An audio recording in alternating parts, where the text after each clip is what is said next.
자, 8번 문제를 먼저 볼게요. 그러면 이제 이걸 제가 예시로 시작하는 이유가 있는 게 이 수업은 일단 약간 수능 느낌으로 보는 게 목적이라고 그랬었잖아. 자, 그럼 수능 느낌으로 보는데 기초적인 개념 정도만 돼 있으면 사실 충분한데요. 내신에서는 여기서 쓸데없이 용어들을 막 다양하고 복잡하게 쓰는데 일단 수능은 그렇지 않다는 거. 그러면 개념들을 복잡하고 다양하게 쓰지 않는 대신에 뭘 묻는 거냐면 핵심적인 아이디어들을 물어요. 자, 그러면 예를 들면 주동문, 동생이 숨는다.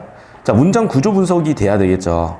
자, 문장 구조 분석을 해보자. 그러면 사동사를 만든다. 그럼 숨는다에다 뭐가 추가가 되니? 이일이기 사구출하는 이일이기 우구출하는 피동사동 전미사죠. 그러면 전미사니까 파생된 거잖아. 자, 파생되면서 뭐가 달라진다 그랬어? 품사 단어가 새로 만들어진다 그랬죠. 그러니까 새 단어 새 품사가 된다 그랬어. 그래서 뭐라고? 주동사에서 뭐로? 사동사로.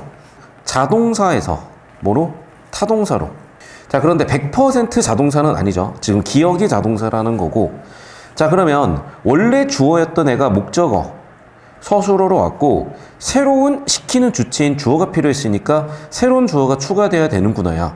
자, 그럼 이제 니은을 볼게. 니은은 그러면 주어, 목적어, 서술어가 있는 상황에서 주어가 필수 부사어, 목적어, 서술어로 왔고 역시 주어가 추가가 되는 거죠. 자, 그럼 공식이 하나 나왔네. 주동문에서 사동문으로 갈 때 문장 구조 변화라는 공식이 하나 나왔죠. 자, 두 번째 공식은 사동사로 파생을 시킬 수도 있겠고 또 뭐가 있니? 개하다라고 장형사동을 시킬 수도 있겠죠. 됐니? 자, 그럼 봐봐. 장형사동이 붙는 이 장형은 뭐라 그랬니? 보조용언이라고 얘기했죠. 자, 그러면 이제 머릿속으로 이 개념이 한번 정리는 돼야 될 거 아니에요. 자, 이제 저 따라옵시다. 카메라 이쪽으로 오세요. 여기로 잡아주세요. 자, 그래서 지금 이제 우리가 문장이라는 단어를 공부하기 위해서 머릿속에 체계가 잡혀야 되는 거 하나씩 생각해보자. 첫 번째는 문장에 대한 정의겠죠. 두 번째는 문장의 구성 요소겠죠. 자, 그러면 문장을 이루는 것들이 보였으니까 자, 그 다음은 문장의 종류일 거야. 자, 그래서 얼추 이제 정리가 될 건데 문장의 정의부터 한번 써볼까요? 문장이 뭐니? 하나의, 잠깐만 이런 말 쓸 필요 없이 뭐라고? 의미를 뭐하는? 완결하는 최소 단위라고요. 그 의미가 완결된다는 거는 갖춰야 되는 요건들, 요소들이 있다는 얘기잖아. 그럼 완결시키기 위해서 갖춰야 되는 요소들은 뭐가 있었어? 중심 또는 주 요소, 그 다음에 보조 또는 부속 성분, 혼자 쓰이는 독립 성분 등이 있었고. 그러니까 여러분 다 알고 있을 거지만 제가 이제 요구 드리는 건 뭐냐면 여러분이 이거를 안 보고 쓸 수 있을 때까지 체계 정리가 필요하다는 거예요. 그래야지 개념을 정확하게 알고 있는 상태가 돼서 뭘 아는지 모르는지, 그래서 문제를 틀렸을 때 어떻게 해결할지도 잡힐 거고, 뭔가 개념이 됐다 안 됐다는 느낌으로 푸는 게 아니라 정확하게 어디가 됐고 안 됐고를 아셔야지. 자, 그럼 봐. 중심선분, 주어, 목적어, 보어, 서술어가 있다는 거 아실 거고. 자, 그런데 이제 조금 요즘 애매했던 게 이제 필수적 부사어죠. 자, 필수적 부사어는 필수 성분으로 보기도 하지만 부사에서 왔기 때문에 얘가 지금 중간에 좀 낑겨 있다고 정리하시고 따로. 얘는 수식하는 애들 뭐가 있니? 관형어와 부사어가 있다고 그랬었고,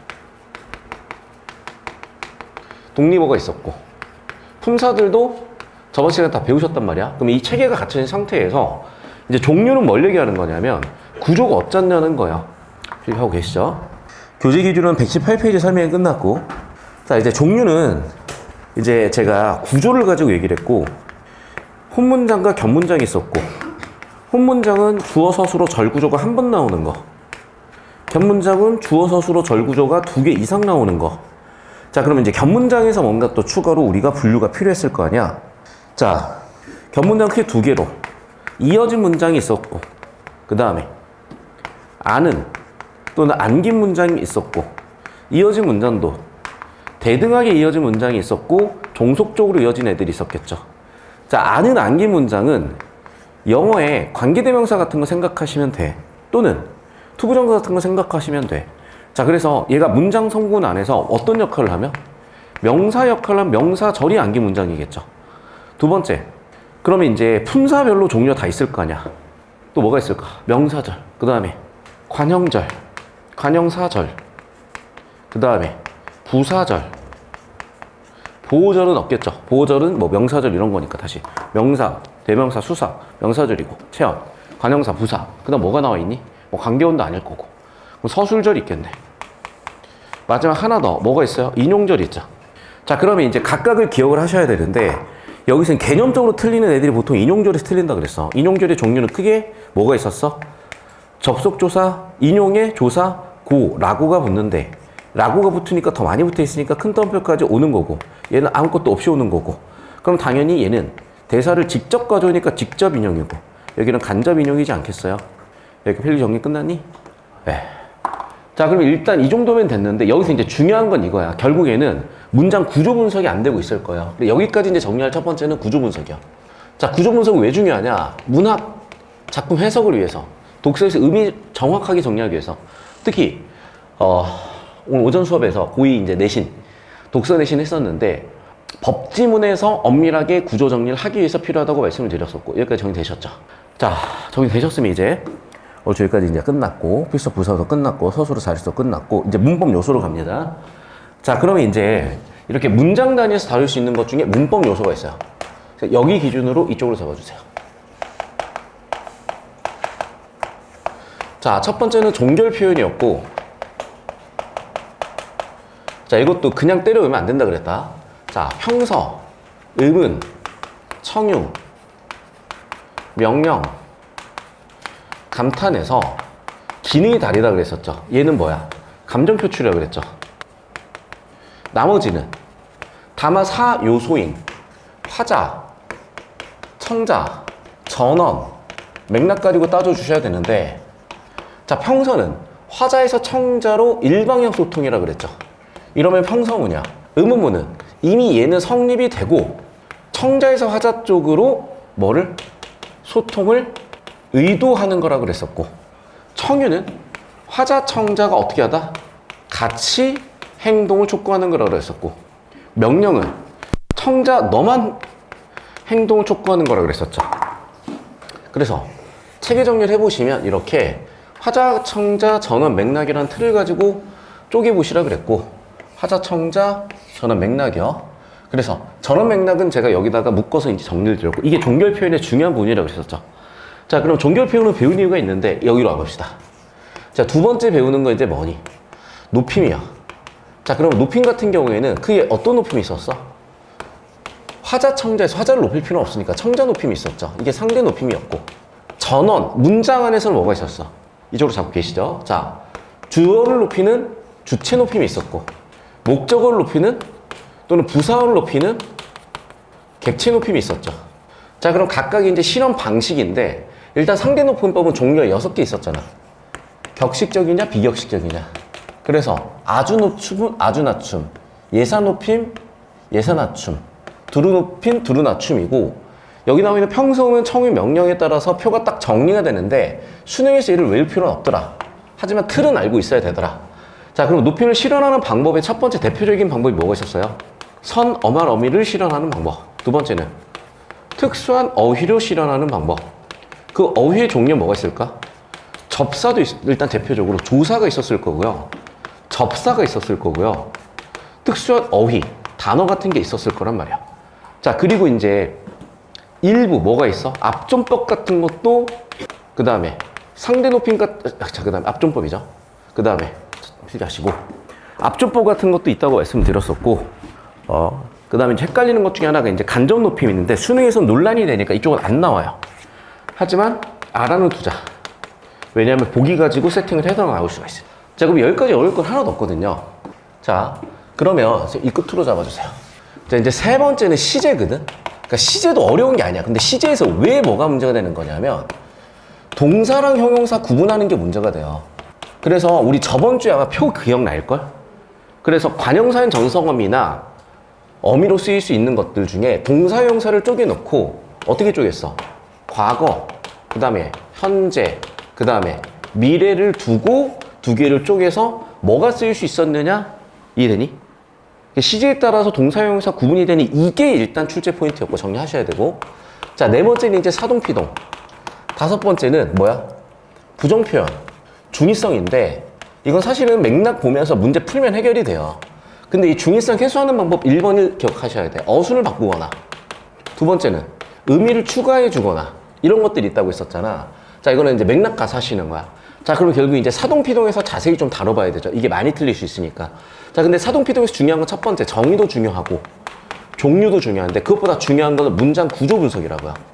그래서 문장 구조 분석을 통해서 확인하실 필요가 있고 의도까지도 파악하셔야 되거든. 그래서 오늘 이 네 가지를 완벽하게 정리하고 가셔야 돼요.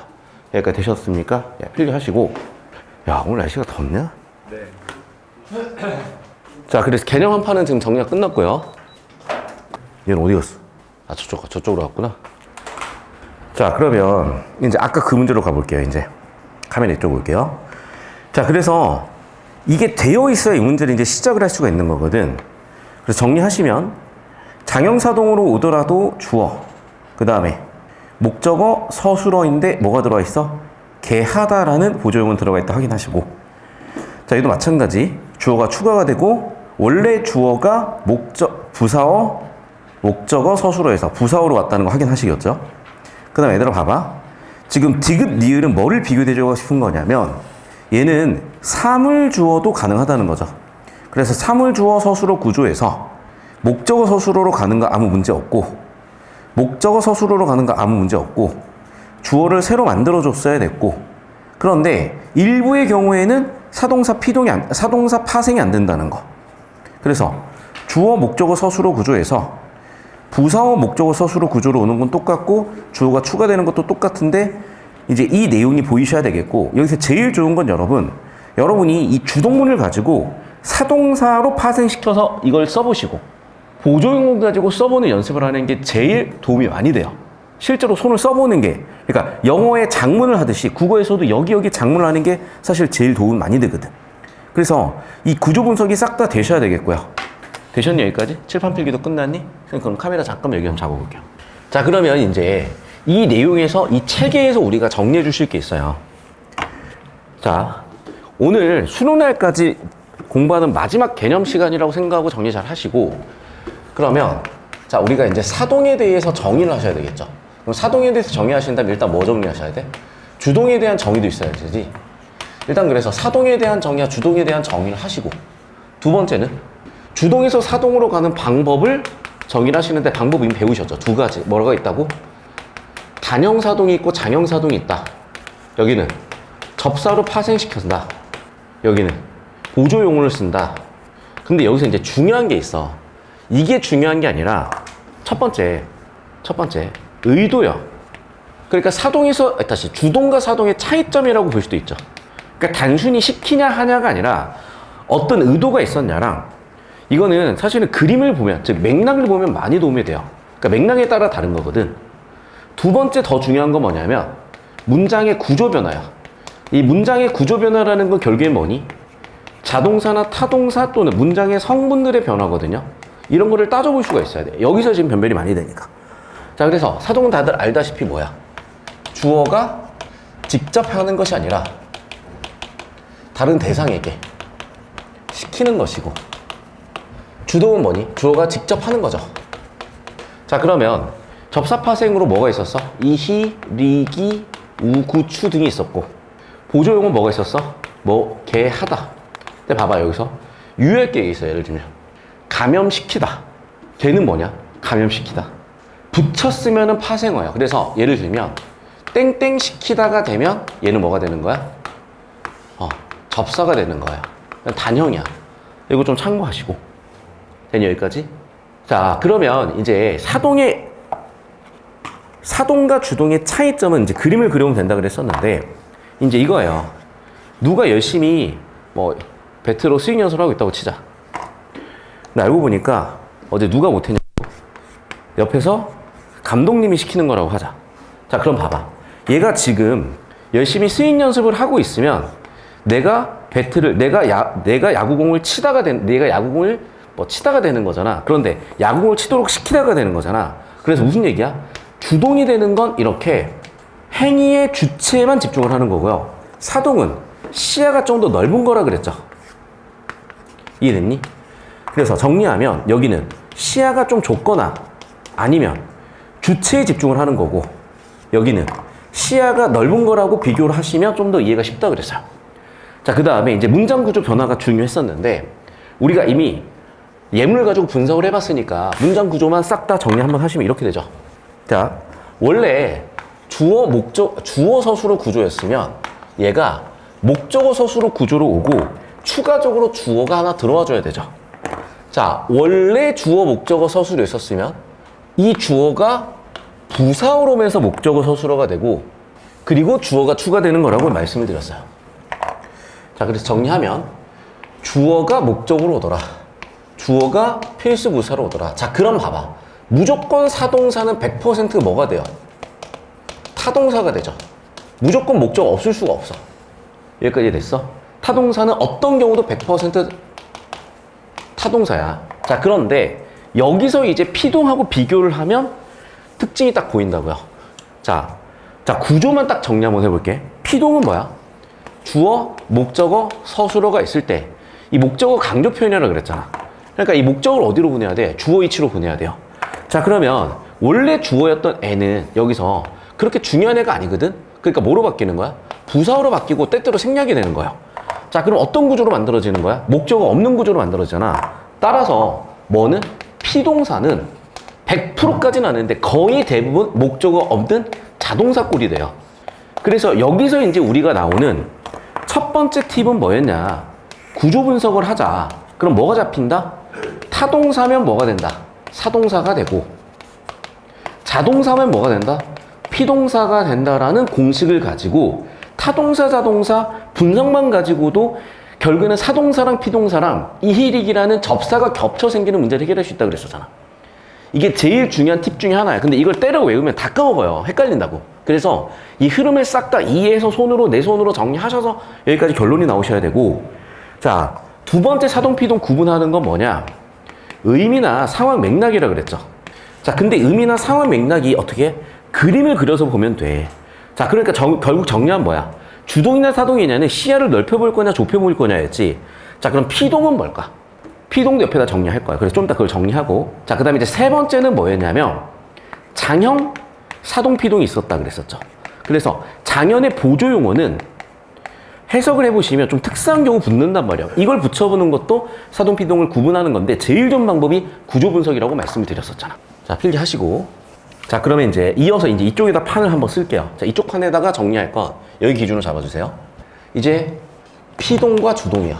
피동과 능동이야. 자, 피동은 객체, 강조, 표현으로 주어가 행위의 대상이죠. 한번 확인 좀 해보세요. 잡히는지. 자, 능동은 뭐라 그랬어? 주어가 행위 주체였어요. 자, 방법은 역시 똑같이 단형과 장형이 있고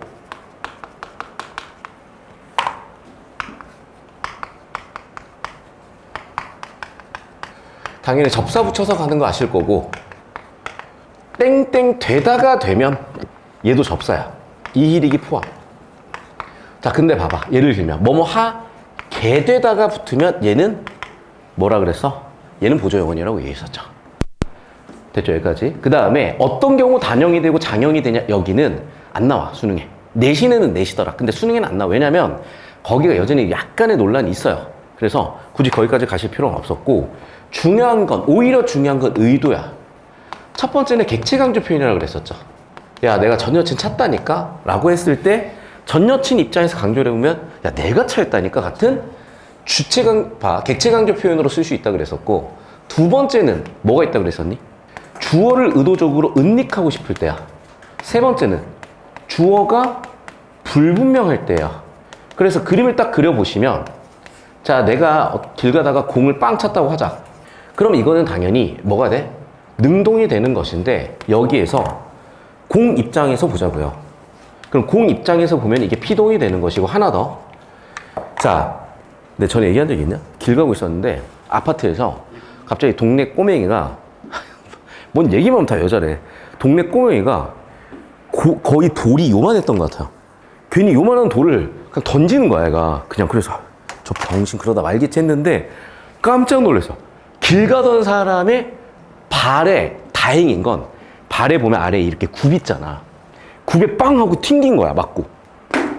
근데 씨발 그 아저씨가 나를 쳐다보더라고. 그래서 저 새끼가 그랬어요를 할 수도 없고 그냥 모른 척하고 갔거든요. 자, 그럼 봐봐 이제. 자, 누가 던졌는지 알아 몰라? 모르잖아. 그럼 뭐니? 돌에 맞았다. 같은 이제 표현을 쓰고 싶을 때 뭐라고요? 주어가 불분명하거나 또는 또 이런 거지. 예를 들면 어떠어떠한 여론이 있습니다. 여론이 있는지 없는지 모르고 기자가 썼을 수가 있잖아. 근데 기자가 자기가 책임지기 싫은 거야. 그래서 땡땡한 여론이 있습니다라고 그냥 얘기를 하는 거죠. 왜? 자기 생각이지만 자기가 책임지기 싫어서. 그럼 보통 보도를 할 때나 아니면 말 그대로 주어가 불분명할 때 이럴 때 피동을 쓰더라까지 기억을 해놓으시면 돼요. 그럼 이제 사동피동에서 내신은 더 깊이 들어가야 되는데 수능 기준으로 틀린 문제가 이제 한 문제도 없거든요. 자, 필기 다 끝나셨죠? 자, 영상을 일단 여기까지 끊고 봅시다. 자, 1번부터 간략하게 좀 빠르게 볼게요. 문장 구조 분석하면 된다 그랬었잖아. 그러니까 사실 여러분이 지금 속도가 안 나는 이유가 있어. 문장 구조 분석을 안 해서 그렇거든요. 자, 봐. 동생이 어제 책을 읽었다지. 자, 그럼 봐. 주어가 생략됐죠. 맞잖아. 주어가 생략됐잖아. 누가 쉬라고 했는데 내가 동생에게 쉬라고 한 거잖아. 자, 그럼 봐. 얘는 무슨 인용이야? 간접 인용이죠. 오늘은 쉬라가 사실은 간접 인용절이지. 이게 간접 인용절인 걸 알려주는 애는 누구야? 고죠. 그럼 내가 뭐라고? 쉬라고 했지. 그럼 얘는 인용절을 아는 문장이죠. 자, 그럼 봐봐. 근데 인용절을 아는 문장인데 또 그 안에 또 뭐가 들어가 있어? 동생이 어제 책만 읽었다라는 또 안긴 문장이 또 안겨 있죠. 그러니까 얘는 지금 안긴 문장이 두 개인데, 자, 그럼 봐. 동생이 어제 책만 읽었다. 어제 책만 읽은 여기까지가 무슨 절이야? 그렇지. 수식하고 있으니까 관형사절이죠. 또는 관형절이죠. 그러니까 이게 다 분석이 돼야 되더라. 자, 근데 봐. 내가 누구에게? 주어가 청자인 동생에게 오늘은 쉬라고 했잖아. 그러면 결국 뭐도 생략돼 있어? 관형사절에 주어인 동생이 반복되고 있으니까 주어가 또 생략돼 있죠. 그러니까 이 구조 분석을 하라는 거고. 됐니? 자, 그러면 기억에서 뭐가 생략돼 있냐? 그들이 어제 결혼했으니까 그들이 어제 결혼했다 주어가 생략되는데 그게 보여지려면 쓰셔야 돼. 쓰세요. 귀찮아도 쓰세요. 이래야 나중에 니네가 문제 같은 거 틀렸을 때 분석할 수 있는 방법을 배우시는 거야. 그들이 어제 결혼했다? 자, 그러면 봐. 여기 나와 있는 얘가 얘죠. 주어. 나는 그들에게 미리 선물을 주었다지. 자, 그럼 여기 어제 결혼하는 뭐야? 관형사절이고 뭐가 생략돼 있어? 그들이라는 주어가 생략돼 있다는 거 보이셨을 거고, 그래서 기억, 주어 생략이다죠. 자, 두 번째도 보자. 친구가 누나를 많이 닮았다지. 자, 주어 잡자. 우리는 누구를? 친구를 오늘도 만났다죠. 자, 그럼 누나를 많이 닮은 친구니까 얘도 관형사절이고 뭐가 생략돼 있어요? 주어 생략돼 있다는 게 보셔서 이렇게 판단이 돼야 되는데 이게 되게 속도감 있게 직관적으로 판단이 되려면 밑에 쓰는 걸 연습하셔야 된다고. 자, 탁자가 나무로 되자지. 탁자가 나무로 되다니까 얘도 주어져. 자, 생각이 시대에 뒤떨어졌으니까 니은도 주어져. 그러니까 둘 다 기억 괜찮고. 이거 문제 이상한 거 못 느꼈냐? 오탈 때 아직도 안 잡힌 것 같은데? 쌤, 이거 한글 파일 찾아가지고 비교하세요. 아마 마지막 게 디귿인가 그럴 거야. 아, 뭐가요? 5번이 디귿이요? 네. 아, 오케이. 저도 하나 보내주세요. 자, 3번 이제 2번 선지는 뭐니? 목적어요. 그러면 공원에서 헤어졌다잖아. 그러니까 목적어야 부사어야. 부사어인데 니은이라고 했으니까 정답 3번 끝이죠. 공원에서 헤어졌으니까. 결국에는 뭐니? 생략된 성분, 안긴 문장 같은 문장 구조 분석에 따라서 부사어가 보이셔야 되는 거니까 다 분석을 하셔야 돼요. 이미 이제 다시 한번 얘기하지만 수능 기준으로 설명을 하는 거니까 어느 정도 돼 있다고 보이는 거고 또 안 돼 있으면 중학교 거나 뭐 내신 기준으로 또 한 번 더 보시기도 해야 될 거야. 다시 한번 얘기한다.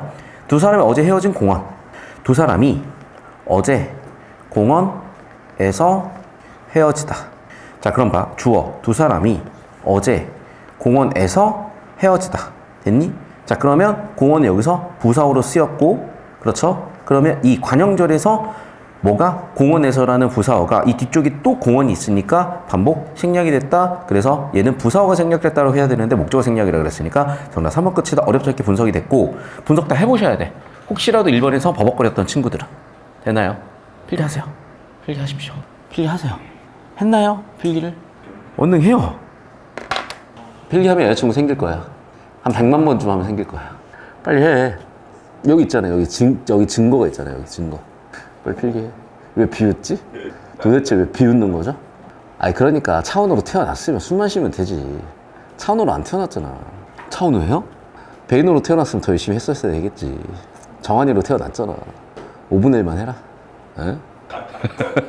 됐니? 자, 넘어가서 두 번째 볼게요.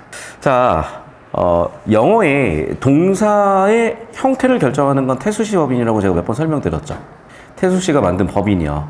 수동태, 능동태 가지고 동사 형태 결정, 수일치, 단수냐 복수냐, 시제, 그 다음에 가정법, 직설법 같은 법에 따라서, 인칭에 따라서 동사 형태 변한다는 거 알고 있잖아. 그러면 국어에 해당하는 건 뭐니? 시제에 마찬가지야. 근데 국어에서 중요한 건 뭐야? 높임. 그리고 인칭도 바뀌어요. 왜냐면 직접 인용일 때 1인칭이 간접 인용을 갈 때 인칭이 바뀔 거 아니야. 그래서 크게 뭐라고? 시제 높임이 1칭이야. 시제 높임 인칭이야. 자, 그럼 봐. 내일이라는 거는 시제죠. 어제 기준으로 내일이었으니까 오늘이로 가야 되겠고. 자, 경우의 수 얘들아. 머리야. 능제요. 자, 사무실에 계십시오. 높임이죠. 그래서 시제와 높임의 변화가 있었어야 되겠네. 그러면 지금 여기서 높일 필요가 없으니까 뭐라고? 저에게라고 심지어 낮춰놨잖아. 낮춰야 되니까 계십시오가 아니라 뭐라고? it's, 라. 그리고 간접 인용의 조사 고가 붙어야 되는데 여기서 여러분이 헷갈리는 건 뭐냐면 하나 더 추가할게. 이 법에 해당하는 건데 종결어미야. 자, 종결어미에서 뭐가 들어와줘야 돼? 야, 색깔 바꿔야 되겠다. 종결어미에서 뭐가 들어와야지? is란 어떤 종결어미야? 명령형 종결어미거든요. 왜? 아들이 나한테 계시라고 한 건 내 행동의 변화잖아. 엄마의 행동 변화잖아. 청자 행동 변화야. 그래서 청자만 행동하는 거잖아. 따라서 뭐야? 명령형 종결어미 is라가 와야 되는 거죠. 그래서 정리하면 뭐야? 시제, 높임, 인칭의 종결어미 4가지를 분석하셔야 돼. 줄임말을 못 만들겠어요. 종시높인 못 만들겠어. 종시인높. 알아서 외우세요. 됐고, 자 이제 여기도 마찬가지죠. 자, 일단 첫 번째 뭐가 바뀌어야 되니? 나는 인칭이 바뀌어야 되죠. 직접 인용해서 나니까. 간접 인용에서도 뭐야? 나야? 언니가 나라고 했으니까 여긴 언니가 언니죠. 근데 여기서는 제기대명사로 자기라고 써도 되죠. 메시지를 꼭 봐봐. 남겨라는 뭐야? 원래는 남기어라지. 이것도 명령형 종결어미죠. 그럼 봐봐. 남기라, 남기어라. 남기어라인지 남기라인지 헷갈려. 근데 일단 중요한 건 뭐야? 여기는 라고가 왔고 여기는 그냥 고가 붙어요. 그럼 봐. 남겨라고 남기라고 둘 다 될 수도 있을 것 같은데 ABC 경우의 수에서 아마 남기라고 정답 1번이었을 거라고. 맞니? 네. 필기하시고. 자, 이번까지는 어렵지 않을 거고 대표 유형이니까 한번 같이 봤습니다. 들어가는 개념 첫 번째는 뭐냐면 한 문장은 하나의 서술어만 있어도 결정을 해요. 왜? 주어 생략 가능하고요. 목적어 생략 가능하고요. 필수부사어, 보호도 심지어 어떤 경우에는 생략이 되는데 서술어가 생략되어버리면 아무것도 안 되거든. 자, 그래서 일단 서술어는 생략 불가 무조건 있어야 돼요. 그러면 자, 여기서 서술어라고 의심되는 애가요. 자, 크게 일단 이게 1번이고 자, 2번은 이제 문장 구조 분석을 할 건데 주어부터 잡아. 주어는 뭐니? 그녀. 기다리죠. 뭐를? 목적어를 기다리잖아. 자, 그러면 따뜻한 봄이 빨리 오기인데 이 안에 안긴 문장에서 또 어떻게 돼 있어? 봄이 빨리 오기니까 명사 기능을 하고 목적을 했으니까 여기는 명사절이 안겨 있구나 라는 걸 파악을 했는데 여기서 하나 놓치신 게 있죠. 그게 뭐야? 따뜻하냐. 얘는 그럼 봄을 수식할 수가 있잖아. 그럼 얘는 관형사인지 관형사형 전사어미가 붙었는지가 헷갈린다고요. 그래서 그게 헷갈렸을 때는 아까 1번에서 배운 대로 쓰셔야 돼. 뭐니 지금? 봄이 따뜻하다죠. 자, 무슨 얘기야?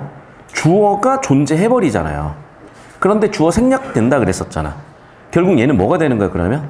관형절이 되는 거예요. 자, 그럼 봐. 결국에는 체언을 수식하는 관형절이 안겼다 기억 맞는데 애들이 판단을 못한 거예요. 왜? 어떻게 한 단어가 절이 되지? 라고 판단을 못한 거죠. 그래서 여기서 이제 오답 이유가 나왔는데 오답 이유는 뭐였어? 애들이 개념을 몰랐죠. 한 단어도 뭐가 될 수가 있다? 하나의 절이 될 수 있다는 걸 판단을 못한 건데 이걸 외워서 간다기보다는 경우의 수 고민해서 가시면 되는 게 1번에서 경우의 수가 생겼죠. 얘가 이럴 수도 있다는 가능성이. 그럼 이제 2번, 3번으로 볼 텐데 서술전은 너무나 눈에 확 보이잖아요. 어떻게 보이니? 엄마가 모르게 자다. 배추는 값이 비싸다. 그럼 봐. 동생이 엄마 모르게 잔다니까 여기는 뭐가 안겨있니? 부사절이 안겨있고요. 반면에 배추가 값이 비싸다니까 얘는 서술절이죠. 여기까지 이해되셨습니까? 그래서 서술절 디귿이 틀렸고 정답 2번 보이면서 1번 맞는 거구나, 이게 분석이 되셨어야 돼. 그래서 많이들 틀렸는데 왜 그러냐면 딱 이 이유로 틀렸을 거고, 그래서 얘들아 내가 1, 2번에서 문장구조 분석을 시킨 거예요. 문장구조 분석을 1, 2번까지만 해봐도 뭔가 답이 나와. 2번으로. 그러면 1번에서 우리는 깨달았어야죠. 따뜻한이라 내가 하나만 있어도 절로 성립할 수 있겠구나. 듣고 있니? 왜 이렇게 좋아하는데? 자, 부사어에 대해 탐구한 거. 뭐 어려운 거 아니니까 집에 가서 동생 손잡고 푸세요. 풀어야 되니?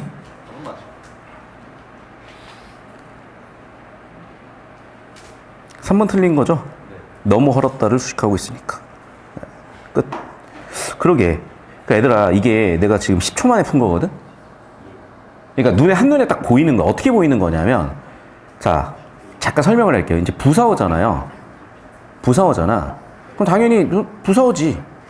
그리고 뭐 하늘에서 부사어지. 그런데 봐라. 수식관계? 근데 너무 샀다는 없거든. 그러니까 이게 한 5초, 10초 만에 판단이 딱 되면서 나머지 3번? 3번 보자. 수식관계 보자. 정답 3번이고 약간 이 속도예요. 그러니까 문제를 많이 푸시다 보면 이 정도 속도까지 사고과정까지 잡히니까 잘 봐주셨으면 좋겠고. 자, 여러분 이제 이어서 128, 그 다음에 129 쭉 이어서 볼 텐데 뭐 어렵진 않더라도 얘는 문장구조 분석하는 거니까 어렵진 않았을 거고. 자, 이제 이 호응 문제는 풀다 보면 잡힐 거예요. 근데 일단은 부사어 같은 경우에 긍정의 서술어나 또는 부정의 서술어랑 어울려 쓰이고, 비단 같은 경우에 부정의 서술어랑 어울려 쓰이기 때문에 니은 같은 경우에는 비단 우리 학교반의 문제가 아니었다라는 부정의 부사어랑 어울려 써야 되는데, 부정의 부사랑 같이, 그러니까 부정어와 같이 써야 되는데 부정어랑 같이 쓰이지 않았고, 그래서 니은 틀렸다는 거 보이셨을 거고. 그 다음에 중의성 해소 같은 경우에도 어순을 바꾸거나 해줘야 되는데, 예를 들면 둘이 부부인 경우라면 민수가 진이랑 결혼을 한 거잖아. 그럼 어순을 어떻게 바꿔주면 돼? 진이는을 앞쪽으로 빼주면 다시 진이는 앞쪽으로 빼주면 진이가 민수와 결혼했다라고 하면 될 거 아니에요? 근데 또는 이렇게, 그런데 조사 순서를 바꿔버리는 거 어순 바꾼 게 아닌 거잖아. 맞니? 그래서 어순 바꾼 건가? 바꿨네요, 얘도. 그렇죠. 그래서 진이와 민수의 주어가 먼저 튀어나오면 와가 부사어로 쓰였을 때, 부사격 조사어로 쓰였을 때 중의성 해소가 되는 경우인데, 리을 같은 경우에는 영희가 귀엽다는 건지 영희 친구가 귀엽다는 건지 확인이 안 되니까 판단이 안 됐었잖아. 그래서 그 중의성 해소를 하기 위해서 컴마를 써주든지 했어야 되는데 그걸 못해 틀렸다는 거고. 다시 한번 여러분 정리하고 갈게. 필기 따라오세요. 왜냐면 의외로 이게 틀리진 않더라도 순서나 실수 유발이 되니까. 자, 그래서 니은은 뭐였다? 그렇죠. 부사어가 부정어랑 같이 쓰일 수도 있겠고 긍정어랑 같이 쓰일 수도 있는데 그걸 판단을 해보시고. 자, 두 번째는 여기 나와 있는, 자, 지금 주어가 여기에 쓸 거냐 여기에 쓸 것이냐. 얘는 지금 어순 변화로 뭐 했어? 중의성 해소가 됐어요. 자, 그 다음에 이제 이거다. 첫 번째 중의성 해소 방법은 쉼표를 주게 되면 얘는 동등한 애들이라고 그랬죠. 그래서 귀여운 영희가 둘 다 친구를 수식하는 구조로 만들어진다 그랬고, 또는 어떻게 해줘야 돼? 어순을 바꿔줘야 돼. 그래서 영희 친구가 귀엽다면 귀여운을 여기로 어순을 바꿔줘야 되는 거죠. 그런데 얘는 둘 다 쓰질 않아서 지금 중의성 해소가 안 된 경우죠. 따라서 정답은 리을하고 니은. 그래서 니은, 리을 4번 어렵지 않게 고를 수 있었을 건데, 일단 개념어들을 알고 있고 이 정도 생각하는 거 어렵지 않았을 거니까 다들 필기 정도만 일단 해놓자고요. 됐니? 필기는 해야 돼. 그래야 늘어요. 그러면은 기억. 네. 됐니? 자, 넘어가서 이제 이쪽입니다. 자, 이제 이것도 마찬가지로 배웠을 거야, 개념을. 첫 번째. 자, 이 기라는 게 뭐로 쓰일 수가 있다? 명사형 전성 어미로 쓰이거나 명사 파생 접사로 쓰이거나. 그런데 형태가 똑같으니까 구분할 수 있는 방법은 없는데, 구분 방법 첫 번째는 뭐라 그랬어요? 주어, 유무죠. 명사형 전성 어미가 주어가 있겠죠. 주어가 없겠죠. 두 번째는 수식어인데 얘는 명사형 전성어미면 부사의 수식을 받을 것이고 관형어의 관형사의 수식을 받겠죠. 그럼 아침에 하는 달리기, 관형사형 수식을 받고 있고. 두 번째, 주어가 있어 없어? 없잖아요. 따라서 얘는 뭐가 돼야 돼? 명사가 돼야 됐을 것이고, 두 번째, 빨리는 부사죠. 누가 달렸어? 내가 달리고 있잖아. 주어에 부사까지 있으니까 얘는 뭐가 돼야 돼? 서술어가 돼야 되겠죠. 따라서 동사. 따라서 이렇게 기준 판단이시고, 여기 이제 보기 2번도 마찬가지로 판단하셔야 되는데, 그는 웃었다. 주어가 있고요. 멋쩍게라는 부사어가 있잖아. 둘 다 있으니까 얘는 뭐라고 봐야 돼? 서술어, 동사라고 봐야죠. 자, 가수가 춤을 췄니? 그럼 봐. 여기 좀 애매한 게 왜냐면 가수가 춤을 추고 있지 않아요? 주어가 있는 것 같은데? 자, 그럴 때는 뭐로 판단해야 돼? 수식. 관용어의 수식을 받고 있잖아. 그럼 여기서는 관용 수식이니까 명사라고 보셔야 될 것이고, 학생들의 관용격 조사가 붙어 있으니까 역시 명사라고 보셔야 되겠죠. 그런데 잘 그리다 부사 수식이니까 얘는 확실하게 뭐야? 동사죠. 따라서 확실한 건 뭐야? 수식 구조를 보자라는 거죠. 그래, 수식 구조 가지고 봤더니 기억과 같은 애. 기억은 명사. 명사니까 나다. 정답은 3번 보이셨을 거고, 얘도 은근히 많이 틀려서 정리해봤습니다. 필기 한번 하시고. 됐니? 얼마나 친절해. 얼마나 친절하네. 자, 8번 설명했고요. 자, 우리 누가 틀린 9번 문제 같이 봅시다. 좋죠? 자, 9번 보시면 이제 표현법인데, 자, 이 높임법인데, 문제가 뭐냐면 이 높임법에서 맥락 파악을 하라는 거잖아, 사실은. 이 연습하기 좋은 게 뭐냐면요. 자, 맥락 파악을 즉, 담화 사요소 파악하는 문제인데, 자, 기억의 주어 생략됐죠. 기억의 주어 누구야? 그렇지. 근데 왜 생략했어? 담화 맥락이 있으니까 생략을 한 거잖아. 그러면 주어는 누구예요? 너, 가. 너가 여기서 동생이죠. 두 번째 뭐가 생략됐지? 집에죠. 어차피 우리가 지금 하고 있는 장소가 집이니까. 그러니까 지금 너랑 집을 생략을 했잖아, 얘들아. 그럼 봐. 기본적으로 모든 우리나라 표현에는 높임이 있단 말이야. 그럼 봐. 상대 높임, 주체 높임, 객체 높임에서, 자, 일단은 동생이 청자잖아요. 그럼 청자에 대한 높임이 있을 건데, 자, 청자에서 격식 상황이야, 비격식 상황이야? 비격식 상황이야. 그러니까 상대 높임에서도 비격식체가 쓰여야 될 거고, 비격식에서 두 가지가 있었죠. 두루 높임, 두루 낮춤. 뭐가 쓰였을까 그러면? 상대 높임에 두루 낮춤 쓰였겠지. 됐어? 그래서 높이고 있다가 틀렸다라고 하는 거죠, 지금. 근데 애들이 높임법은 다 높이나? 라고 착각을 해. 높임법은 높이고 낮추고도 다 높임법인 거야. 그러니까 높임법은 쓰였는데 낮추는 높임법이 쓰인 거죠. 이해됐어? 그래서 지금 이걸 판단을 못하는 친구들은 대부분 어떤 경우였냐면, 자, 다시 한번 얘기한다. 뭐라고? 낮춤도 높임이야. 자, 그래서 낮춤도 뭐가 들어가? 높임법 안에 속하는 거죠. 그러니까 이 포함관계를 알고 있으면 높임법인데 낮춤이라니까 모순 같아 보이잖아요. 그게 아니라, 자, 신한테 명령하는 게 아니라 청자 행동 촉구가 명령형 종결음이 명령법이듯이 마찬가지로 낮춤도 높임법의 일종이라고요. 자, 두 번째 문장 구조 분석이죠. 그럼 봐봐. 자, 계시다 서술어의 주체는 아버지죠. 그럼 뭐 얘는? 주체 높임이란 말이야. 자, 마찬가지다. 누구에게죠. 아버지에게 전화를 드리다인데 누가 드린다는 거야? 너가 드린다는 거니까 아버지에게 객체 높임이죠. 자, 아버지께서 말씀을 하신 거지. 그러면 봐봐. 아버지께서 말씀하신 뭐야? 주체니까 주체 높임이고, 누구를 모시니? 할머니를 모신다니까 객체 할머니 목적어 높이다. 정답 5번이라는 게 보이셨을 거고, 결국 뭐니? 문자 구조 분석으로 5번 선지가 답이 나왔으나 1번에서 애들이 헷갈리는 거는 이런 표현에 익숙하지 않아서인데, 이건 사실은 한 두 바퀴 정도만 돌리시면 틀릴 문제는 없어요. 그러니까 두 바퀴만 제대로 돌리면 돼, 평가원 기출을. 그럼 이런 건 다 해결이 되고, 지금 얘네 과제 나가죠. 나눠주세요. 선생님께서 나눠주세요. 과제까지 풀어보시면 거의 틀릴 일은 없을 거예요. 그리고 하나만 더 체크해놔야 되는 게, 고상교육청 편집 들어가는 거 아시죠? 고상교육청 편집 다 됐어요? 됐고. 자, 넘어가서 이제 10번하고 11번인데, 역시 이제 문장 성분 분석과, 호응에 관련된 문제들이야. 근데 뭐 어렵진 않으니까 풀어보시고 질문하시면 되겠고, 자, 왜 틀렸을까? 문장 구조 분석이 안 돼서 틀렸겠죠? 여기 있는 두 문제는. 구조 분석하면 맞추실 거예요. 호응하고 넘어갈게요. 그 다음에, 자, 16번은 제가 예전에도 몇 번 설명을 드렸는데, 사동피동 분석을 해보라 그랬어. 그러면 아까 이제 배웠잖아, 얘들아.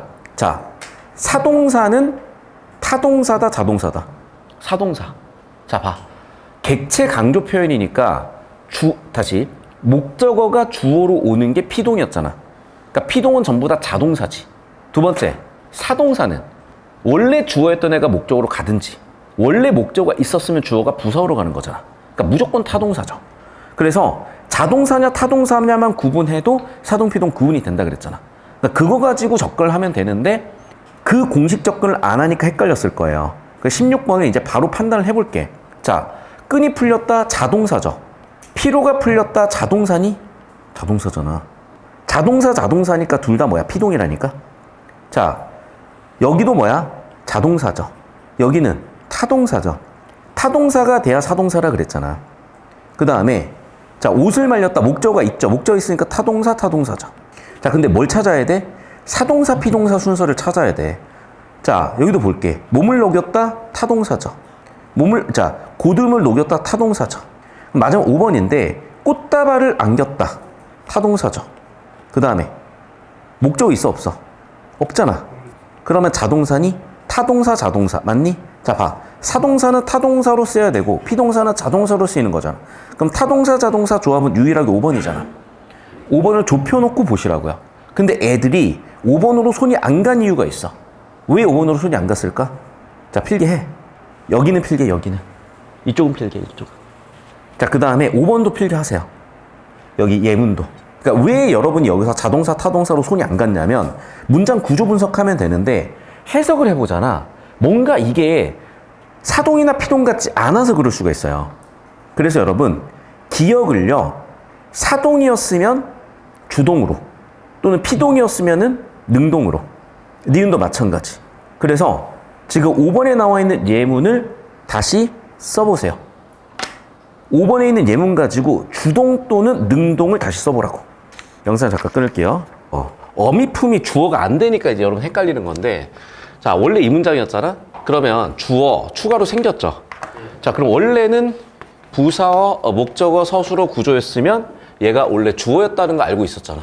목적어 그대로 목적어고 동사도 그대로 동사고. 자, 그런데 기라는 사동, 피동, 전미사가 붙어가지고 이 구조가 된다를 손으로 써서 연습을 해야 실력이 는다고. 자, 두 번째 얘가 이제 좀 헷갈리는데, 자, 일단 주어는 아기 곰이었고 얘가 원래는 목적어였잖아요. 그러니까 봐, 객체강조 표현으로 이렇게 가져다 쓴 거잖아. 맞니? 자, 그러면 원래 주어였던 애는 뭐로 와요? 부사어로 온단 말이야. 원래 주어였던 애는 부사어로 오는데 어미가 아기곰을 안는 거죠. 그럼 아기곰은 어미에게 안긴 거거든. 자, 그래서 이리기 우구추 해서 사동, 피동, 전미사가 와서 동사가 온 것도 문제없이 보였어요. 근데 이제 여기서 애들이 이거지. 어미랑 어미품이 이제 헷갈리는 건데, 사실 어미라고 하나 어미품이라고 하나 의미적으로는 통하잖아. 그래서 사실은 의도는 이제 이거였던 건데 여기서 너무 그냥 있는 그대로의 단어만 본 친구들이 연결이 안 되니까 여기서 못 바꾸고 헷갈리고 그랬을 수 있는데, 원래 표현은 이거였을 것이고 원래 의미는 이거였을 것이고, 그렇다면은 이쪽은 뭐니? 사동이니? 이쪽은 뭐니? 피동이니? 그래. 그러니까 자, 봐봐. 원래는 문장 구조 분석을 하셔야 돼. 그래서 보시면 알겠지만 얘는 타동사니까 타동사 사동이다. 바로 보였을 거고, 얘는 뭐야? 자동사니까 피동이 바로 보였잖아요. 그러니까 이게 제일 좋은 기술이야. 그러니까 첫 번째 문장 구조에 의한 기술을 보여드렸는데, 자, 이게 안 오시는 학생은 이 구조를 실제로 실행해서 구조를 실제로 여러분이 예문을 적어 보시면서 의미나 문장 같은 걸 제대로 따져 보시면 더 엄밀하게 보이는 과정까지, 풀이 과정까지가 보였을 텐데 여기서 자꾸 어미품이랑 어미가 헷갈려 가지고 어려운 학생들이 있는 것 같아서 다시 한번 설명을 드렸고요. 자, 다른 문제들 질문 없니? 그러면 질문들은 22번, 25번 마지막 문제만 풀고 마무리할 거예요. 그 다음에 이제 국어사 들어갈 거야. 22, 25, 34. 자, 22번 보도록 할게요. 자, 22번 문제는 여러분이 서술어 자릿수 문제를 익숙하지 않아서 틀리시는 것 같고, 자, 서술어 자릿수 문제. 그래서 일단 피었다는 주어가 필요하고, 잡았다 주어 목적어 해서 서술어 자릿수가 한 자리, 두 자리, 세 자리라는 것도 확인이 되셨을 텐데, 이제 문제는 뭐냐면 서술어 자릿수가 정확하게 어떤 서술어 자릿수를 얼만큼 필요한지 판단이 안 되시는 것 같고, 자, 문장 구조를 잡으세요. 자, 문장 구조를 잡아보시면 1번. 그들은 식량 공급을 요청했다지. 됐니? 그럼 봐봐. 자, 양식이 다 떨어지자라는 거는 다시 주어, 부사어, 서술어. 그럼 뭐야, 얘는? 식량 공급을 요청한 조건이 들어가 있잖아요. 맞니? 그럼 얘는 뭐야? 부사절일 것이고. 그럼 봐. 식량 공급을 어디 요청한 것도 아니고 이유의 부사절이잖아요. 맞니? 조건과 이유의 부사절이잖아. 됐어? 자, 그럼 봐. 조건과 이유의 부사절이 지금 들어가 있는 거고, 그래서 고쳤대요. 뭐라고 고쳤는데 그들은 정부에 식량 공급을 요청했다. 그러네. 지금 필요한 부사어가 뭐라고? 식량 공급의 대상이지 이유는 아니었다는 거지. 그래서 일단 1번 선지의 의도는 뭐로 보여? 정부라는 대상, 요청의 대상의 부사어가 필요했는데 그게 빠져 있으니까 넣어줘야 된다. 오케이, 일단 넘어가 볼게요. 우리가 뭐 요청했다의 문장 구조를 다 외우고 있거나 뭐 부사 지금 서술어 자릿수 개념을 서술어 자릿수에 서술어별로 서술어 자릿수를 다 외우고 있는 상태는 아니니까. 근데 2번 선지 봐. 자, 문제는 경우가 많다? 문제는 사실이다죠. 됐어? 자, 그럼 봐, 얘들아. 지금 얘는요. 자, 봐. 서술어의 경우가 많다에 필요한 성분을 추가해 준 거야? 아니면 이 주어에 호응하는 서술어를 추가해 준 거야? 그렇지. 개념이 다르다는 거야. 그러니까 22번 문제는 두 가지인데, 첫 번째, 서술어 자릿수 개념이 약했거나, 두 번째는 뭐야? 이게 호응 문제인지 아니면 서술어 자릿수 문제인지 출제 의도 파악이 안 된 거죠. 출제 의도는 뭐니? 서술어 자릿수냐 아니면 주어 서술어의 호응이냐. 2번 선지는 호응이잖아. 그래서 주어가 문제로 쓰였을 때 주어에 어울리는 서술어를 쓰라는 거지 서술어 자릿수 문제가 아닌 거예요. 그래서 정답 2번으로 설계를 한 거지. 왜? 보기 내용 근거로 해서 잘못된 문장을 수정예로 적절해지는 거. 즉 서술어 자릿수 개념을 적용해서 수정한 게 아니라 호응의 개념을 적용해서 고친 거니까 얘는 서술어 자릿수를 적용한 게 아니네, 보기를 적용한 게 아니네, 따라서 정답 2번이네, 이런 의도였던 거지. 약간 말장난에 가까운 논리 설계라고 보시면 되겠고. 자, 3번 선지도 봅시다. 나는 오늘 점심을 먹으면서 내 친구를 누나한테 소개시켜줘요? 굉장한 친구네? 내 친구를 누나에게 소개시켜줬다. 많이 부럽네요. 자, 그러면 누나. 자, 소개의 대상이 되는 걸 빼먹었으니까 들어가줘야 된다. 오케이. 자, 4번 선지 볼게요. 우리는 전화 위복의 계기로 삼아. 봐봐. 서술어인 사마의 대상이 지금 빠졌잖아. 그래서 뭐가 들어와줘야 돼? 목적어가 빠져야 되겠죠. 뭐라고요? 뭐라고? 왜 니네만 알고 넘어가 맨날. 물론 좋은 건 아니더라고요. 항상 니네끼리 얘기해가지고 물어보면 좋은 건 아니더라고. 형은 이곳에 온 지 얼마 되지 않아.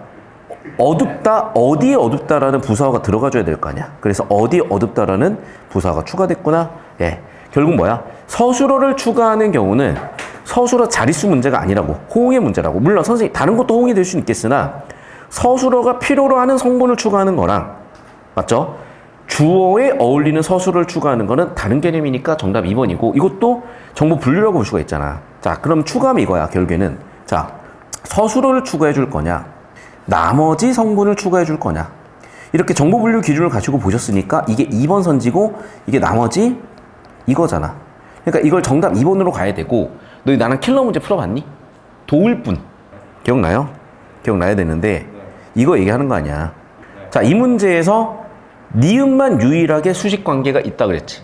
그러니까 니은만 따내니까 니은을 제한, 나머지 가지고 정답 선지, 5번 선지, 이렇게 사고 흐름을 잡아주시는 게 킬러 문제를 풀어나가는 데 도움이 되신다고 말씀을 드렸고, 얘랑 또 연습하면서 뭘 풀었는지 기억이 나실 건데 존나 빡치게 만드네. 자, 봐. 이거는 기억나요? 안 나요? 나중에 그럼 풀어볼 거예요. 그러다 재수해요. 오. 수야 실수. 오케이. 수야 실수. 아니, 근데 거의 실수. 25번이나 봅시다. 자, 25번이요. 자, 이것도 이제 서술어의 문형 정보인데 이해를 하셨으니까 바로 문제를 풀어보면, 자, 원래 밑줄이 빠져있지만 푸는데 지장은 없어요. 되다. 그럼 봐. 주어는 국토가 무엇으로 되다. 근데 봐. 무엇이 무엇으로 되다거든. 됐니? 보호가 있었어야 되는 거지. 그러니까 이 나라는 국토가 산으로 되다. 무엇이 무엇으로 되다. 그 다음에 자, 지갑이 가죽으로 되다죠. 다시 국토가 산으로 되다죠. 그러면 꼭 들어가는 건 뭐야? 되다의 대상인 무엇이 무엇으로 되다. 주어 부사어인 으로가 들어가 있어야 된다는 거고요. 자, 그 다음에 넘어가다도 마찬가지로, 자, 모두가 속임수에 넘어가다죠. 자기가 자기 꾀에 넘어가다죠. 그 뭐가 들어와줘야 돼? 애가 들어와줘야 되는데 걔가 들어가 있으니까 틀렸다는 거지. 자, 넘어가다의 대상이 되는 애가 들어와 있어야 되고 되어의 대상이 되는 애가 들어와 있어야 되는 거죠. 그러니까 나니까 받아주지. 째려보게 생겼네. 갑자기 막 칠수 이렇게 때려 박아버리면요. 보통 사람은 긁혀요, 여러분. 뭐라고요? 뭐 오수 막 칠수 막 이런 얘기를 했잖아. 아니야? 아, 그러니까. 근데 이제 긁힌다고, 이제. 선생님, 남친 숨겨놔서 이런 얘기하면 긁힌다고, 이제. 자, 봅시다. 나는 언니의 옷 때문에 다투기로 했다. 자, 그럼 봐봐. 자, 나는 혼자 다투진 않죠. 어떻게 혼자 다투니? 혼자 다투니, 혹시? 혼자 다툴 순 없잖아. 그러면 다툼의 대상이 있어야죠. 그는 누군가와 다퉈야죠. 그럼 누가 있어야 돼? 와가 있어야지. 다툼의 대상이 있어야 되니까. 자, 그 다음에 이것도 마찬가지야. 자, 딸려 있다. 무엇이? 무엇에? 무엇으로 딸려 있어야 되죠. 무엇이? 무엇에? 무엇으로 딸려 있어야 되죠. 그럼 봐봐. 뭐가 있어야 돼? 애랑 으로가 둘 다 들어와야 되지. 빠지다. 뭐가 무엇에서 빠지다죠. 뭐가 무엇에서 빠지다요. 걔가 아니라 뭐가 들어야 돼? 에서가 들어가야 되지. 25번. 아, 웃겼으면 됐죠. 아, 지루한 것보다 웃기는 게 낫지. 차라리 웃길게요. 근데 니네가 웃는 건 이런 거밖에 없어. 이 새끼는 맨날 이런 거밖에 안 웃어. 또 정색하네. 니네는 이런 거밖에 안 웃는다고. 아, 예, 알겠습니다. 제가 그것만 웃나 봐요. 네. 자, 봅시다. 견문장은 다른 문장 속에 암기 문장으로 쓰일 수 있다 등등을 얘기했는데, 자, 이제 이게 좀 헷갈릴 수가 있어요, 여러분. 자, 근데 인용절에서 확실한 개념은 뭐냐면 간접 인용절이 있다 그랬었고 직접 인용절이 있었고, 간접 인용절 라고 같은 인용의 조사가 붙어야 되는데, 자, 문제는 이제 1번이 개 헷갈려요. 자, 구조 분석을 하자. 그럼 일단 기상청은 예보를 했죠. 예보는 어떤 예보죠? 이런 예보잖아. 그럼 봐봐. 뭐뭐 한다는 오타쿠 발투잖아. 뭐뭐 한다는. 그 뭐뭐 한다는이 뭐로 쓰이니? 아니, 지금 이제 썸녀가 약간 오타쿠 말투를 써요, 맨날. 뭐뭐 한다는을 써. 그래서 그래. 진짜요? 자, 그럼 봐봐. 자, 그럼 봐, 얘들아. 자, 느는 뭐야? 했잖아. 저기도 써놨는데. 그래.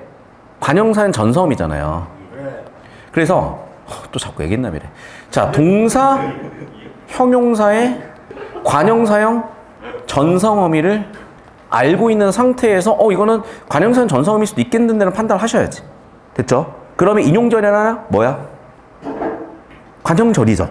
근데 판단이 잘 안 되시면 일단 넘어가 보고 다른 거 갖고 판단을 하자고. 자, 그럼 봐. B. 깨끗한 도시. 누가 봐도 관형절이고. 자, 이제 또 얘가 헷갈렸구나. C가 헷갈렸네요, 그러면 또. 자, D도 가봅시다. 자, 조사 결합했니? 을. 그리고 목적격 조사 결합했고 목적으로 쓰였으니까 주성분 맞죠? 자, 조사 결합이 없나요? 쥐저긴다. 쥐저기는. 그러니까 이제 봐봐. 이 는이 먼지가 보이는 건데 보조사의 는일 수도 있고 아니면 관형사형 전성음일 수도 있다라는 판단을 조사 결합 없이 부속성으로 쓰이고 있구나라는 판단을 하셨어야 되는데 뭐뭐 하는 들판이잖아요. 뭐뭐 하고 있는 들판이잖아. 그럼 조사 결합이 없고 여기 는은 관형사형 전성음이라는 게 5번 선지에서 판단이 되셨고, 그 다음 봐봐. 관형사형 전성음이 관형사니까 뭐야? 부속성분이라는 것도 판단이 되시죠. 그러면 결국에는 이 두 가지 판단을 기준으로 1번도 인용절이 아니라 뭐라고 판단하셨어야 돼? 관형절로 판단하셨어야지. 됐니, 여기까지? 그럼 C는 뭘까요? C는 명사절이 맞니? 어떤 명사절이었을까? 봐. 기로 끝났잖아. 그럼 명사, 하생, 접사든 명사형 전성어미든 명사처럼 기능을 하고 있는 거고, 맞니? 그럼 전을 수식하고 있는 게 아니라 뭐라고 봐야 돼? 동격이라고 봐야죠. 동격은 아닌가? 동격 판단해봐. 자, 여기 있는 전은 뭐예요? 의존명사니? 뭐뭐 하기 전. 그래요, 의존명사. 그럼 얘들아, 의존명사니까 숙하니까 관형절 아니야? 판단해. 명사 구조가 올 수 있으니까. 아니, 일단 애는 조사잖아. 그러면은 전은 뭐 해야 되겠어? 그래, 그러면 의존명사일 거 아니야. 그냥 명사니? 의존명사니? 봐봐, 얘들아. 전에 혼자 쓰이니? 먹기 전에. 자, 좋아, 알겠어. 일단은. 그럼 일단 명사예요. 자, 그럼 명사인데 기도 명사인 전성이 또 명사 파생 접사잖아. 그럼 얘는 뭐라고 봐야 될 것 같아? 그냥 명사야? 안 돼? 판단해. 일단 답은 1번이니까 판단해. 자, 3번 먼저 판단해요. 6페이지 국어사인데 내신과 다르게 9개만 외우시면 돼요. 나머지는 물어보질 않아. 자, 그러면 국어사 교수학습 목표를 쓰고 갈게요. 국어사 교수학습 목표는 뭐냐면 현대 국어의 비일관적, 비논리적 현상을 설명하기 위한 근거로서요. 자, 그럼 무슨 얘기냐? 자, 이제 중세국어 15세기부터 쭈루루루룩 해서 21세기가 됐잖아. 그러면 보면요, 단어에도 DNA가 있을 거란 말이야. 예를 들면 하다는 현대국어에 뭐가 됐죠? 하다 두가 됐니? 매니가 됐니? 아래야 하다. 얘 하다는 뭐가 됐어? 이게 많다가 됐니? 자, 그럼 봐. 자, 봐봐. 얘는 어쨌든 아래야는 아로 가는 규칙이 있었잖아요. 그러면 얘는 여러분 의미 변동이 아니야. 아니죠. 변동이 아니에요. 의미 변동은 없어. 의미 변동은 없는데 뭐는 있어? 의문의 소실 및 변동은 있죠. 그래서 아래아가 지금 소실 또는 변동된 거, 정확하게 변동된 거죠. 아래아가 아로 변동이 된 거잖아. 그런데 아래는 의미 변동이 있어? 없어요. 그럼 뭐예요? 하다라는 게 없어져 버린 거지, 사실은. 그러니까 이 당시에 하다가 매니였잖아. 그러니까 매니의 의미를 갖고 있는 하다가 아예 없어져 버린 거잖아. 그래서 이거를 의미의 뭐라고 해? 소실? 근데 그렇게는 매니라는 단어가 또 남아있잖아요. 그러니까 정확히 뭐라고 해야 될까? 의미의 소실이야? 단어의 소실이야? 그렇지. 단어의 소실이에요. 의미의 소실이 아니라. 여기까지 됐니? 자, 이런 걸 묻는다는 거예요. 그런데 지금 내신에서 이걸 외워서 묻겠다면 지금은 원리적으로 설명해서 왔잖아. 자, 그럼 대표적으로 외워야 되는 건 뭐냐? 자, 일단 소실된 의문은 4개가 있지. 그게 뭐야? 1번 반치음, 2번 여린이음, 3번 꼭지음, 4번 아래야. 그럼 순경음 비음은 뭔데요? 의문은 아니지만 되게 많이 쓰였지. 이 발음이 기호가 많이 보여서. 그래서 순경음 비읍이 뭐로 갔어? 모음으로 가거나 소실로 갔는데 이걸 왜 특히 배우냐면 뭐 때문에? 그렇죠. 비읍 불규칙 활용 때문이지. 내신에서는 이걸 외우라고 하는데 수능에서 어떻게 물어보니? 순경음 비읍이 불규칙 활용으로 쓰였구나라는 거를 확인시키는 형태로 쓰인다고요. 자, 반치음도 시옷 불규칙이죠. 그러니까 내신에서는 불규칙 활용 외웠다면 자, 국어사에서는 왜 비읍 불규칙이 생겼고 왜 시옷 불규칙이 생겼는지를 뭐로? DNA 변화로 국어사의 변천으로 설명하려고 한다고요. 그 다음에 여린 이읒이랑 꼭지 이음도 문제가 뭐냐면 이 여린 이읒이 여러분 절음 기호이자 된소리 표기 기호라고 내신에서 외우는데 수능에서는 아예 안 물어봐요. 그냥 모음이 됐거나 소실이 됐다 정도만 가르치고 원리를 준 다음에 적용하라고 나오지. 그래서 깔끔하게 이 정도면 끝나. 어두자운근도 결국 뭐가 됐어? 된소리로 바뀌었다는 게 보이셨는데 여기서도 어두자운근이 비읍 시옷 계열이 어떤 계열이나 따라서 그게 어둠자운근이 아니냐, 각자 병서냐 그런 걸 자꾸 따지는데 그건 내신에서고 수능에서 그냥 된소리를 갖다 하면 되시겠고 모음조합 표는 암기하시라 그랬죠. 이건 1학년 때부터 저랑 하셨으니까 다들 기억하실 거고 그 다음에 이것도 이제 이어적기, 연철, 거듭적기, 중철에서 나중에 어떻게 됐어? 분철로 가지. 이것도 원리적으로 기억하시라 그랬고 주격조사가 이, 가가 있었는데 자, 이 또는 이가 있었는데 얘가 이, 그 다음에 가로 바뀐다 그랬었죠. 그래서 15세기에서는 두 단어 두 음절로 봐야 되는 경우가 꽤나 있다 그랬지. 대표적으로 내가 같은 경우를 했었죠. 15세기 내는 뭐 플러스 뭐라 그랬어? 나 플러스 이라고 기억을 하시라 그랬고 이게 20세기로 오게 되면 내라는 단어가 있으니까 이건 한 단어라 그랬었죠. 자, 그 다음에 1인칭에 뭐를 나타내는? 의지를 나타내는 선어머러미 오가 있었고 주체 높임 선어머러미 시샤, 객체 높임 선어머러미 삽잡잡 등이 있었는데 얘네들의 뭐도 있었다? 순경음 비읍 꼴도 있었으니까 기억을 하자. 여기까지 이해되셨어? 자, 그래서 결국 정리를 하면 이 9개 가지고 결국 문제 다 풀리는 원리 원칙 가지고 보시자고 얘기를 했었고 필기 다 했니?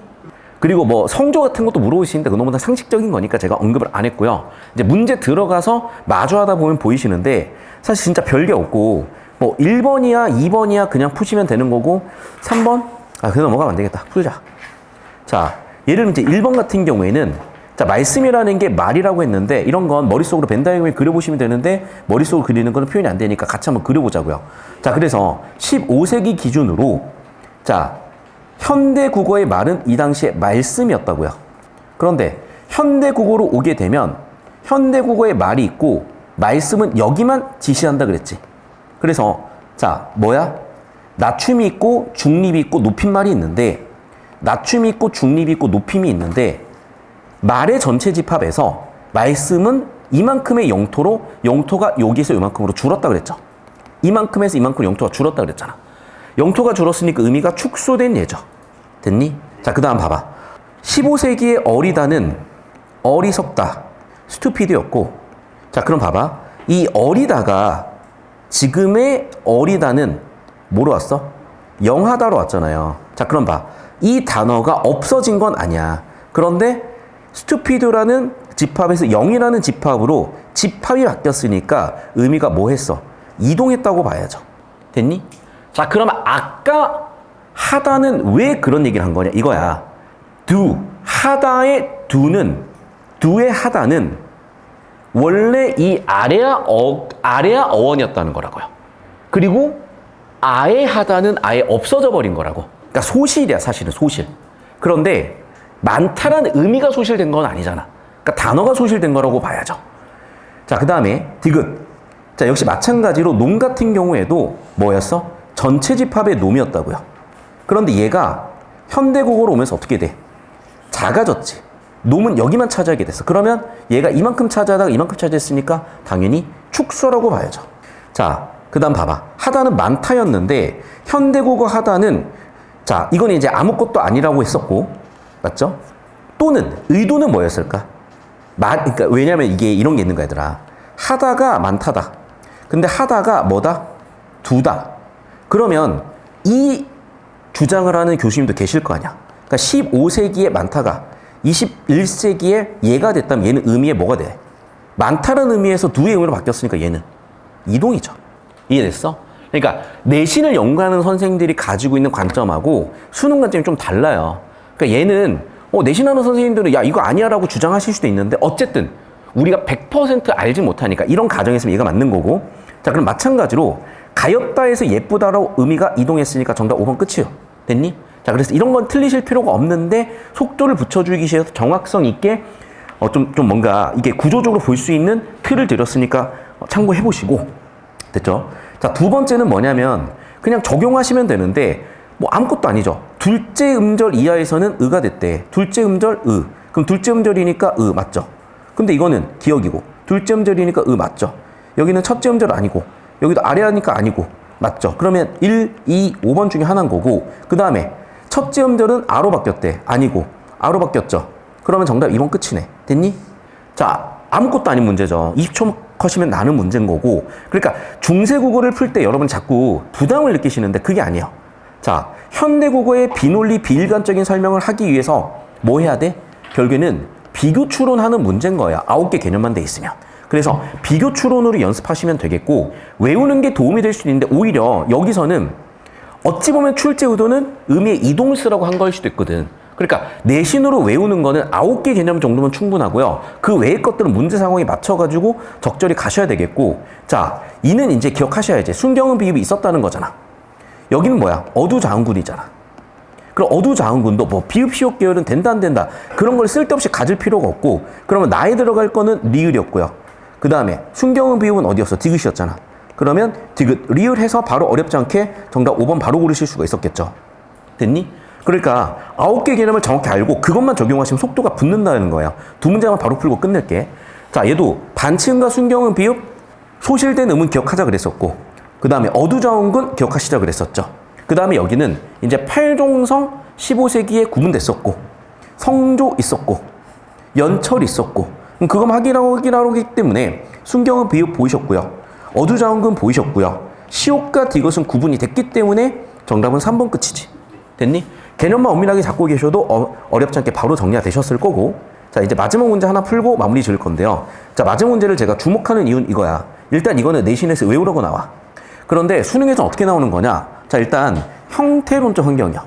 그게 바로 명사고 그 다음에 유정명사죠. 유정명사면서 높임의 대상이죠. 여기는 무정명사죠.